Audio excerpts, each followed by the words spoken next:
ப்ளவுஸில் பேக் பார்ட்டில் இந்த மாதிரி எல் ஷேப் எடுத்ததுக்கப்புறம் இந்த கர்வ் எப்படி நம்ம இந்த ப்ளவுஸுக்கு ஏற்ற மாதிரி இந்த கர்வை எப்படி மார்க் பண்ணுறதுன்னு பார்க்கலாம். மேலே பார்த்தீங்க அப்படின்னா ரெடி ஷோல்டர் மார்க் பண்ணி தையலுக்காக அரை இன்ச் விட்டுட்டு தான் நான் இந்த எல் ஷேப் எடுத்திருக்கேன். இப்போ மேலே ரெடி ஷோல்டர்லேருந்து இந்த மாதிரி டேப்பை வச்சுட்டு கீழே வரையும் இந்த மாதிரி வச்சு அதோட மிட் பாயிண்ட் எடுத்துக்கோங்க. இந்த மாதிரி டேப்பை ஃபோல்டு பண்ணி அதோட மிட் பாயிண்ட் எடுத்து மார்க் பண்ணிவிட்டு அதே மாதிரி இந்த சைடு நம்ம ரெடி அளவு மார்க் பண்ணியிருப்போம் இல்லையா, அந்த ரெடி அளவுலேருந்து இந்த எல் ஷேப்லேருந்து மிட் பாயிண்ட் எடுத்துக்கோங்க.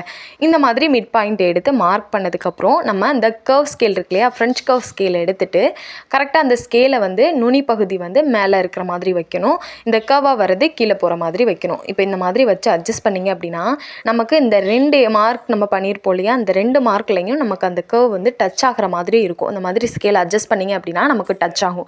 மேலே பார்த்தீங்க அப்படின்னா நமக்கு சரிவாக தான் இருக்கணும்.